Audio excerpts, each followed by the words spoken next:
नमस्कार बच्चों, आज हम कवि ऋतुराज की कविता कन्यादान पढ़ेंगे। ये कविता एक माँ और बेटी के मध्य हुए वार्तालाप को संकेतित कर रही है। साथ ही साथ इस कविता के माध्यम से कवि ऋतुराज ने माँ की एक नई ही परिभाषा से दुनिया को परिचित करवाया है। यहाँ पर कन्यादान के समय माँ अपनी बेटी को सीख देते हुए कहती है कि कितना प्रामाणिक था उसका दुख, लड़की को दान में देते वक्त जैसे वही उसकी अंतिम पूंजी हो। माँ अपनी बेटी को सीख दे रही है, लेकिन साथ ही साथ वो मन ही मन दुखी भी है। तो कवि ऋतुराज कहते हैं कि कितना प्रामाणिक था उसका दुख, कि कन्यादान के समय उस माँ के चेहरे पर जो दुख नज़र आ रहा है वो कितना स्वाभाविक था, कितना वास्तविक था। क्योंकि लड़की को दान में देते समय उसका चेहरा ऐसा लग रहा था मानो वह अपने जीवन की अंतिम पूंजी दे रही हो। माँ के लिए उसकी बेटी ही उसके जीवन की अंतिम पूंजी के समान होती है। लड़की अभी सयानी नहीं थी, अभी इतनी सरल भोली थी कि उसे सुख का आभास तो होता था, लेकिन दुख बाँचना नहीं आता था। अब हर माँ की तरह ये माँ भी यही सोच कर चिंतित हो रही थी कि उसकी बेटी अभी पूरी तरीके से सयानी नहीं हुई है, अर्थात उम्र में तो बड़ी हो चुकी है, लेकिन उसे दुनियादारी की समझ नहीं है। अभी इतनी सरल और भोली थी, उसको लगता है कि उसकी बेटी बहुत सरल और भोली भाली है, वह दुनिया के तौर तरीक़ों से पूरी तरीके से परिचित नहीं है। उसे सुख का आभास तो होता था, लेकिन दुख बाँचना नहीं आता था। वो इतनी अधिक सरल और भोली है कि उसे सुख तो नज़र आता था, लेकिन दुख पढ़ना नहीं आता था। बाँचना मतलब पढ़ना, समझना।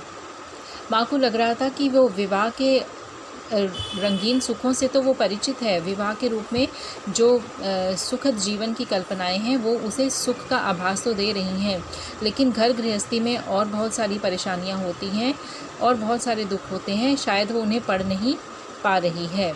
पाठिका थी वह धुंधले प्रकाश की, कुछ तुकों और लयबद्ध पंक्तियों की। माँ अच्छे से जानती है कि उसकी बेटी बिल्कुल उस पाठिका के समान है जो कुछ तुकों और लयबद्ध पंक्तियों को कविता मानती है, अर्थात वो एक धुंधले से प्रकाश में जी रही है। मतलब कहने का अभिप्राय ये है कि माँ को लगता है कि उसकी बेटी सब कुछ समझती तो है, लेकिन वास्तविकताओं से परिचित नहीं है।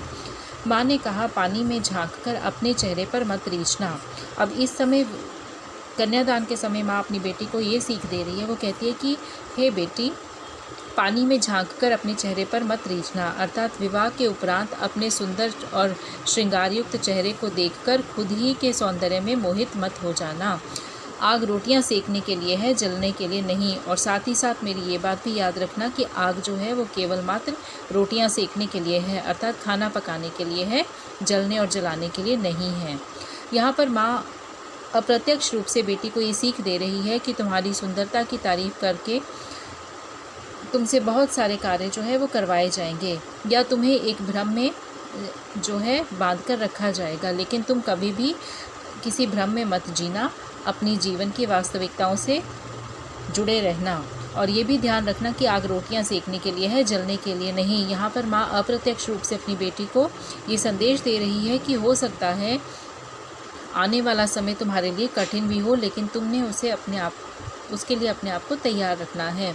वस्त्र और आभूषण शाब्दिक भ्रमों की तरह बंधन है स्त्री जीवन के। साथ ही माँ उसे बता रही है कि स्त्री के जीवन के सबसे बड़े बंधन हैं उसके वस्त्र और आभूषण, अर्थात वस्त्रों और आभूषणों के मोह में और शाब्दिक जाल में, तरह तरह के भ्रमों में फंसकर जो है स्त्री अपने जीवन को अनजाने से बंधनों में बांध लेती है।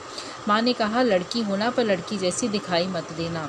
साथ ही साथ माँ ने अपनी बेटी को ये भी कहा कि हे बेटी, तुम लड़की तो होना, मतलब लड़कियों जैसा व्यवहार करना, लेकिन लड़की जैसी दिखाई मत देना। अर्थात जहाँ कहीं भी अपने हक की बात आए, अपने अधिकारों की बात आए, वहाँ पर चुप मत रहना। और यदि कभी ऐसा लगे कि तुम्हारे ऊपर कोई संकट है तो उस समय अपने